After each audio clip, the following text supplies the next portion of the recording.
جو یہ سمجھ رہے ہیں کہ میں غلط ہوں تو میری اصلاح کے لیے مجھے ضرور مطلع کریں، تاکہ اگر مجھ سے غلطی ہو رہی ہے تو میں بھی توبہ کروں اور اپنے اس خیال سے باز رہوں۔ ورنہ دیگر میں نے کبھی ایسا نہیں کہا کہ آپ لوگ شیئر کریں۔ کیوں کریں بھائی؟ آپ کی پسند ناپسند ہے، آپ کا اپنا معیار ہے، اپنا ایک میزان ہے، آپ اپنے شعوری فیصلہ کریں جو بھی آپ کو پسند ناپسند ہے۔ کیونکہ ایک مسلمان کی حیثیت سے ہم لوگ یہ یقین رکھتے ہیں، ہمارا یہ عقیدہ ہے کہ اگر ہماری وجہ سے کوئی نیک عمل کرتا ہے تو اس کا اجر بھی ہمیں ملے گا، اور اگر ہماری وجہ سے کوئی غلطی کرتا ہے، کوئی گناہ کرتا ہے تو اس کی سزا بھی ہمیں ملے گی، اس کا گناہ بھی ہمیں ملے گا۔ تو یہ ثواب جاریہ ہے یا گناہ جاریہ ہے؟ اس لیے کسی کو ایسی ترغیب کرنا جو بات غلط ہو، تو میرے نزدیک سب سے بڑی جہالت تو یہی ہے کہ کسی کو یہ اپیل کی جائے کہ اسے ضرور شیئر کرو، چجائے کہ اسے کبھی مذہب کے نام پر، کبھی قومیت کے نام پر، ملک و ملت کے نام پر، پاک فوج اور ISI کی محبت کے نام پر، قانون و انصاف اور یا کرپشن کی مخالفت کے لیے آپ انہیں بلیک میل کریں، کیونکہ شاید آپ کے پاس اگر وہ شعور نہیں ہے اس کے اندر چھپے ہوئے میسج کو دیکھنے کا۔ ایک مثال دیتا ہوں، مولانا فضل الرحمان صاحب نے 14 اگست کے متعلق اور پاک فوج یا ہمارے اداروں کے خلاف جو بیان دیا، آپ اس کی مذمت کرتے ہیں یا نہیں کرتے؟ اب ایک بات یہ کہ بھائی تم مجھ سے کیوں پوچھ رہے ہو؟ تم نے مذمت کر لی نا، بات ختم۔ میرے یا 1 کروڑ لوگوں کی مذمت کر دینے سے کیا فرق پڑے گا اس بات پر؟ کیوں پھیلا رہے ہو؟ چلو مان لیا، اوکے، کر دی ہم نے بھی مذمت، یا ہمارا بھی خون کھولا، ہمیں بھی غصہ آیا، لیکن اب اسی کے اندر یہ ابلیس کا بیٹا، اور وہاں پر حضرت مفتی محمود جن کے نام کے ساتھ رحمت اللہ آتا ہے، جنہوں نے پاکستان میں سب سے پہلے شراب پر پابندی لگائی، جنہوں نے قادیانی مسئلے پر انتہائی متدلل مقدمہ پیش کیا قومی اسمبلی میں۔ بلکہ یہاں میں آپ سے ایک اور بھی بات شیئر کرتا جاؤں، میں نے ایک بیان سنا، اس میں ایک مولانا فرما رہے تھے کہ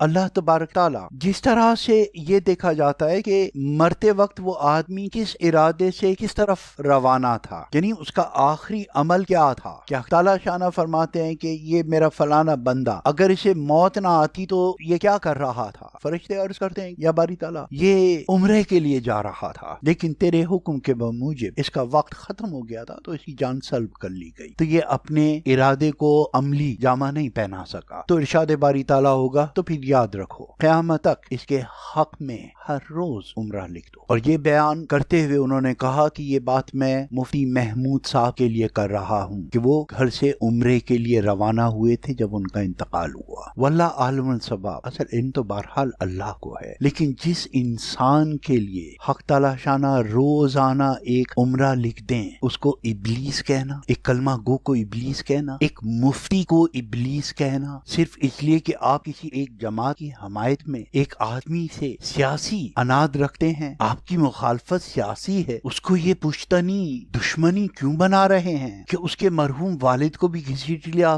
آپ نے وہ بات کہہ دی اس کے لیے جو آپ نے ان کرپٹ لوگوں کے لیے ابھی تک نہیں استعمال کیے وہ جملے۔ میں ترغیب نہیں دے رہا، لیکن آپ کے ایمان اور آپ کی اخلاقی جرت اور آپ کی بے ضمیری کو جھنجھوڑ رہا ہوں، کیونکہ آپ کو معلوم ہے مولانا فضل الرحمان عرف ڈیزل صاحب کا ہاتھ آپ کے گریبان تک نہیں پہنچ سکتا، لیکن نواز مافیا سے آپ ڈرتے ہیں۔ وہاں آپ روزانہ ایک سوال کر دیتے ہیں، مریم کو لائک کرتے ہیں آپ تو ادھر ووٹ کریں، اور بے نظیر کو کرتے ہیں تو ادھر ووٹ کریں۔ ارے بھائی ختم ہو گئی، یہ لوگ ان کا چیپٹر ختم ہو گیا، ایک مر گئی اللہ اس کی مغفرت کرے اور دوسری جیل میں پڑی ہے، اپنے کیے کا حساب دے رہی ہے۔ میں بات کر رہا تھا مطالعہ پاکستان سے متعلق، یہ لوگ جو قادیانی لابی میں یا پاکستان دشمن تنظیموں کے پروپیگنڈے کو بغیر سوچے سمجھے آگے کر دیتے ہیں، یہ جو اسلام دشمنوں کے پروپیگنڈے کو بغیر سوچے سمجھے آگے کر دیتے ہیں، کیونکہ ایک جملہ ان کی سمجھ میں آتا ہے جسے انہوں نے اس طرح سے خوبصورت انداز میں ہائی لائٹ کیا ہوتا ہے، تو یہ جاہل اسی کو اصل پیغام سمجھ کے آگے کرنا شروع کر دیتے ہیں اور جگ ہسائی کا موجب بنتے ہیں۔ پاکستانی مولانا کو، مولویوں کو، اپنے دینی پیشواؤں کو گالیاں دیتے ہیں، یہ پاکستان کے بننے کے مخالف تھے۔ کسی پہ اتنا بڑا الزام لگانے سے پہلے تھوڑی سی تاریخ پڑھی ہے، انڈیا کی تقسیم کا کون مخالف نہیں تھا؟ قائد اعظم سمیت تاریخ تو پڑھو، ان میں سے کسی کو، وہ ابو العلا مودودی ہو، مفتی محمود ہو، یا جماعتوں کے نام لے لیجئے آپ، جمعیت علماء ہند ہو، جماعت اسلامی ہند ہو، یا کانگریس پارٹی ہو، ہو یا مسلم لیگ ہو، 1940 سے پہلے ان میں سے کون سی جماعت اور کون سا لیڈر تھا جو ہند کی تقسیم چاہتا تھا؟ اور ان میں سب سے زیادہ پاپولر کون تھا جسے ہندو مسلم اتحاد کا سفیر کہا جاتا تھا؟ جی ہاں، محمد علی جناح صاحب، قائد اعظم۔ قائد اعظم مسلم لیگ کے بانی نہیں تھے، مسلم لیگ 1911 میں بنی تھی۔ قائد اعظم نے کب جا کر اسے ایکسپٹ کیا اور جوائن کیا؟ تاریخ پڑھیں پہلے۔ جمعیت علماء ہند وہ جماعت تھی جس نے ہندوؤں کو اور کانگریسیوں کو بھی اس بات پر قائل کر لیا تھا کہ 45% پارلیمنٹ میں ہندوؤں کی ریپرزنٹیشن ہوگی، نمائندگی ہوگی، 45% نمائندگی ہندوؤں کی ہوگی اور 45% نمائندگی مسلمانوں کی ہوگی۔ اتنی بڑی کامیابی آپ تصور کر سکتے ہیں؟ آپ دیں گے سندھ میں مہاجروں کو اور سندھیوں کو، یا صوبہ سرحد میں بلوچیوں کو اور پٹھانوں کو؟ آپ نے تو پاکستان کے صوبوں کو بھی عصبیت میں بانٹ کے رکھ دیا ہے، اور مزید اس کے حصے بکرے کر رہے ہیں کہ لسانیت کے نام پر، عصبیت کے نام پر، قومیت کے نام پر مزید ٹکڑے کیے جائیں، مزید صوبے بنائے جائیں۔ اور جمعیت علماء ہند نے 10% دیگر مذاہب اور 45% ہندو اور مسلم ریپرزنٹیشن برابری کے مقام پر لے آئے۔ کس بیس پر؟ کہ بھئی ہم نے حکومت چھوڑی تھی، اور اس کے پیچھے اور بھی بہت ساری چیزیں ہیں، میں اس بحث میں نہیں جانا چاہ رہا، بات بہت لمبی ہو جائے گی۔ جماعت اسلامی، اگر آپ 9 کروڑ کے لیے پاکستان بنا لیں گے تو 23 کروڑ کو جو بکھرے ہوئے ہیں یہاں پر، ان کو کس کے رحم و کرم پہ چھوڑ کے جائیں گے؟ اور ایسا کر دینا اگر طے ہی ہو چکا ہے تو پہلے جو یہاں پر چھوڑ کے جنہیں جائیں گے ان کے لیے باقاعدہ بہت مربوط قسم کی جماعت ایسی ہونی چاہیے جو ان کے حقوق کی حفاظت کر سکے۔ یہ کچھ پریکٹیکلٹیز تھیں، کچھ پرابلمز تھیں اس دور کی۔ اللہ ہمیں ایسے فیصلوں سے محفوظ رکھے کہ کبھی آپ کو یہ فیصلہ کرنا پڑے کہ آپ کے خاندان میں 10 لوگ ہیں، ان میں سے 4 کو آپ لے جائیے محفوظ جگہ پر، باقی ہمارے سپورٹ کر جائیے۔ تو وہ جو 4 علیحدہ ہو رہے، نہ صرف یہ کہ ان کو 20 کے مقابلے میں مضبوط رہنا ہوگا ہمیشہ ہمیشہ کے لیے، تاکہ جو 7 پیچھے چھوڑ کر آ رہے ہیں آپ ان کے حقوق کا بھی تحفظ آپ باہر سے بھی کر سکیں، اور جنہیں آپ چھوڑ کر آ رہے ہیں ان میں بھی کچھ لوگوں کو اس چیز کے لیے تیار کرنا ہوگا، جو کہ ان لوگوں نے کیا۔ جماعت اسلامی انڈیا سے ختم نہیں ہو گئی، بلکہ پاکستان بننے تک اس نے اپنی شاخیں ہندوستان سے بھی باہر نکال کر رکھ لی۔ وہ بھی ایک طویل بحث ہے اور تاریخ ہے۔ اقوام المسلمین اور یہ لارنس آف عربیہ اور احد صاحب اور ہمارے پیارے اسد صاحب جو پولش نژاد پاکستان کے پہلے ترجمان یونائیٹڈ نیشن میں، وہ پاکستانی نہیں تھے، جن کے سپرد قائد اعظم نے پاکستان کی تعلیم اور تربیت کے لیے پروگرام مرتب کرنے کی ذمہ داری سونپی، اور دوسری طرف پاکستان کی ترجمانی بین الاقوامی plate form per league of nation اور اقوام متحدہ اور یہ جو بعد میں بنتے چلے آئے ادارے، تو یہ لوگ کس کی پیداوار تھے؟ آف کورس جماعت اسلامی اور جمعیت علماء ہند، ان لوگوں نے متعارف کرایا تھا۔ وہ ایز امتی پاکستان میں شامل ہوئے تھے اور کسی پولیٹیکل پلیٹ فارم نے انہیں نہیں کھینچا تھا، یہی اسلامی جماعتیں تھیں۔ تو جس طرح سے قائد اعظم کو قائل کر کر مسلم لیگ میں شامل کیا گیا، اور پھر جب پاکستان کا علیحدگی کا مطالبہ ہوا تو کہاں 1916 اور کہاں 1940، کتنا عرصہ لگا صرف یہ فیصلہ کرنے میں کہ کیا ملک علیحدہ لیا جائے، اور جب 1940 میں یہ فیصلہ کر لیا گیا کہ ہم ملک علیحدہ لیں گے، تب بھی کچھ لوگوں کو تردد تھا، وہ بھی یہ سوچنے میں حق بجانب تھے کہ باقی لوگوں کا کیا ہوگا، کیا یہ پاکستان بنا کر ہم کامیاب رہیں گے، یا جس طرح سے یہ کوششیں کی جا رہی ہیں ہمارے ساتھ کتنی بےایمانیاں کر لی جائیں گی۔ آج اگر گاندھی کو گولی نہ لگتی تو کیا پاکستان قائم رہتا؟ کتنے لوگ جانتے ہیں اس بات کو کہ لاہور سے قافلے واپس جانے شروع ہو گئے تھے کہ ادھر گاندھی ہمارے لیے بھوک ہڑتال کر رہا ہے کہ میرے مسلمان بھائیوں کو ان کا حصہ دیا جائے، تو ہم یہ کس ورغلاوے میں آ گئے بھائی؟ آدھا خاندان ادھر کٹوا دیا، آدھا ادھر کٹ رہا ہے، آدھا ادھر انہوں نے لوٹ لیا، اور جو لے کر آئے ہیں وہ یہاں پر لوٹا جا رہا ہے۔ لیکن پاکستان کا بننا ایک مقدر تھا، پاکستان کا قائم رہنا ایک مقدر تھا۔ وما مکر ومکر اللہ واللہ خیر الماکرین۔ گاندھی کی چال اس زمانے کے معصوم مسلمان نہیں سمجھ رہے تھے، اور نہ ہی گاندھی کا وہ قاتل سمجھا، گاودرے یا کیا نام تھا، وہ ایک دکھی دل تھا، اس کے خاندان کو مسلمانوں نے مار دیا تھا۔ وہ اس نفرت میں سامنے آیا کہ جنہوں نے میرا خاندان کاٹ دیا تو ان کی حمایت کر رہا ہے، لیکن اس کی سمجھ میں یہ بات نہیں آئی کہ گاندھی کو مرنے تک، کہ اس وقت تک میں ان نہیں چکوں گا جب تک میرے پاکستانی مسلمان بھائیوں کو ان کا حق نہیں دیا جاتا۔ اتنا مجبور ہو گیا گاندھی کہ اسے یہ مرن بھرت رکھنا پڑا، بھوک ہڑتال کرنی پڑی، تا دم مرگ اعلان کرنا کرنا پڑا، اتنا مجبور تھا وہ گاندھی جسے نہرو باپو کہتا تھا، باپو ایک آنکھ کے اشارے سے کہتا سب دے دو، تو کیا نہرو کی مجال تھی کہ وہ انکار کر دیتا؟ وہ میرا وہ لیکچر آپ کو یاد ہوگا، Illegitimate Child of گاندھی۔ اگر نہرو صاحب گاندھی کو باپو کہتے تھے تو ایسی ناخلف اولاد، اتنا نافرمان کہ پاکستان کو پاکستان کا جائز حصہ دینے پر اس کی اتنی ہٹ دھرمی کہ وہ باپو کا حکم نہ مانے اور باپو کو بھوک ہڑتال کرنی پڑ جائے؟ نہیں، ایسا نہیں تھا۔ یہ دونوں ملے ہوئے تھے، گڈ کاپ بیڈ کاپ کھیل رہے تھے، لیکن اس معصوم گاودرے کی سمجھ میں یہ بات نہیں آئی، اور موت کے وقت گاندھی کے منہ سے کیا نکلا؟ ارے مورخ، تو نہیں جانتا تو نے یہ کیا کر دیا، پاکستان کو ایک حقیقت بنا دیا۔ ہم تو گڈ کاپ بیڈ کاپ کھیل رہے تھے،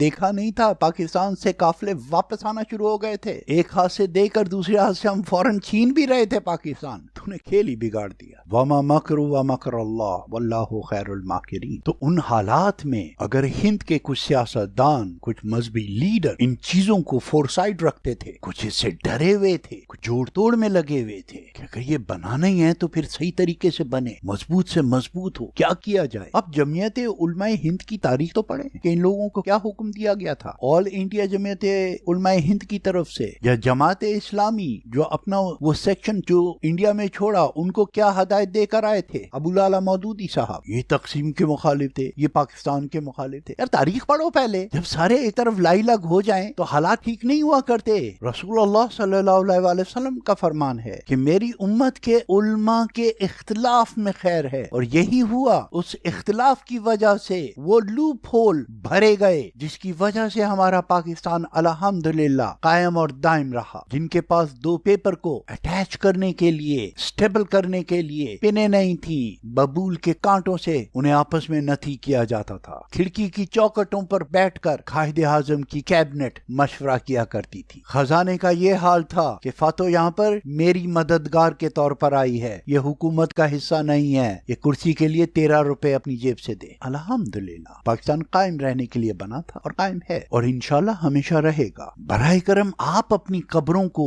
آگ سے مت بھریں، لوگوں کے ایمانوں کو مت تولیں۔ کیا عدالت کے فیصلے انٹرنیٹ پر ہوں گے، فیس بک پر ہوں گے کہ آپ نے جس کو کہہ دیا اسے پھانسی دے دو، اس آرٹیکل 6 لگا دو؟ ابھی اتنی بنانا ریپبلک کے طور پر آپ اپنے ملک کو مت دیکھیے، وہاں جو کچھ بھی ہوگا قانون اور ضابطوں کے مطابق ہوگا۔ اللہ ہماری اس نئی حکومت کو کامیاب کرے اور ان کو وہ باضمیر لوگ عطا فرمائے جو اسمبلی میں جا کر بھی اللہ ان کے دلوں کو کھولے کہ وہ بھی مخالفت برائے مخالفت کے بجائے عمران خان صاحب کا ساتھ دیں کہ بہت ہو چکی لوٹ کھسوٹ، اب مل کر پاکستان کو بنائیں۔ ایک صاحب ہیں گریک لینڈ میں، ان کی حج پوسٹ دیکھی، انہوں نے وہاں پر نکوسیا میں کھلی کچہری لگائی اور پاکستانی سفیر کی میعاد کو توسیع دینے کی سفارش کو قبول کر لیا۔ میں نے ان سے سوال کیا ہے، دیکھیں کہ وہ اس کا کیا جواب دیتے ہیں کہ کیا دفتر خارجہ یونان میں شفٹ ہو گیا ہے پاکستان کا؟ اب یہ فیصلے نکوسیا میں ہوا کریں گے کہ کس سفیر کو کتنے عرصے کے لیے ایکسٹینشن دی جائے۔ یار کیوں مذاق اڑوا رہے ہو اپنے ملک کا؟ ایک بندے کی چمچا گیری میں، اٹ از ناٹ مور دین اے چمچا گیری۔ میں تمہاری پوسٹیں دیکھتا رہتا ہوں ہللو پنجو کے ساتھ، کہیں بریانی کھاتے ہوئے اور کہیں آئس کریم کھاتے ہوئے اور کہیں آم کھاتے ہوئے، اور اوورسیز کے لیڈر بن رہے ہو۔ کس نے دیا یہ حق؟ میں 100% یقین سے کہہ سکتا ہوں کہ اگر تمہیں چیک کیا جائے تو تمہاری جیب میں بھی غیر ملکی پاسپورٹ نکلے گا، چلے ہو پاکستان کو ریپرزینٹ کرنے۔ اگر پاکستان سے اتنی محبت تھی تو کسی نے تمہاری کمپٹیوں پر پستولیں نہیں رکھی تھی کہ اپنے اس پاسپورٹ کو بیچ دو چند مہارات کے لیے؟ کوئی ملک مجبور نہیں کرتا۔ بہرحال یہ ایک تلخ حقیقت ہے، لوگوں کو ایسی باتیں اچھی نہیں لگتی،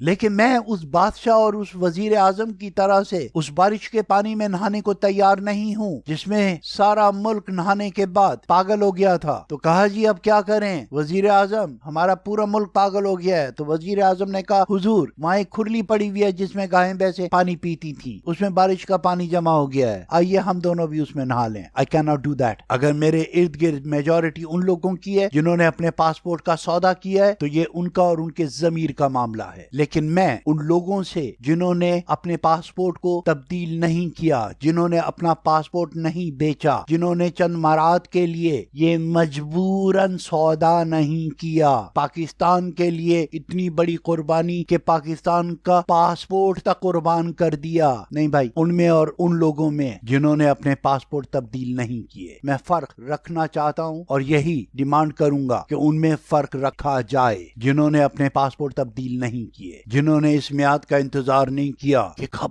ہماری میعاد پوری ہو رہا پاکستان کے پاسپورٹ سے پیچھا چھڑائیں، اپنے گریبانوں میں جھانکو یار۔ جب پاکستان IMF کے آگے ہاتھ پھیلانے کو مجبور ہو جاتا ہے تو پھر وہ تمہیں بھی 26 سے 28 بلین ڈالر کے لیے مراد دینے کو تیار ہو جاتا ہے۔ لیکن اس کا یہ مطلب نہیں کہ تم اور دوسرے پاکستانی جنہوں نے اپنے پاسپورٹ کا سودا نہیں کیا ایک برابر ہو سکتے ہو، اور اگر کبھی ایسا کیا گیا تو یہ حب الوطنی کے نام پر ایک بہت کاری ضرب ہوگی۔ لیکن بہت سے لوگ یہ محسوس کرتے ہیں کہ انہوں نے ابتدائی عمر میں، جوانی میں، جوش میں غلطی کی ہے پاسپورٹ تبدیل کرنے کی، کیونکہ یہ پاکستانی محسوس کرتے ہیں کہ وہ کہیں بھی چلے جائیں، کسی بھی رنگ کا پاسپورٹ لے لیں، دل ان کے پاکستان ہی کے ساتھ دھڑکتے رہیں گے، کیونکہ گالی جب تک اپنی زبان میں نہ دی جائے غصہ نہیں اترتا، محبت کا اظہار اپنی زبان میں جب تک نہ کیا جائے تو دل مطمئن نہیں ہوتا، سکون نہیں ملتا، سرور نہیں آتا، اور گنتی جب تک اپنی مادری زبان میں نہ گنی جائے حساب مکمل نہیں ہوتا۔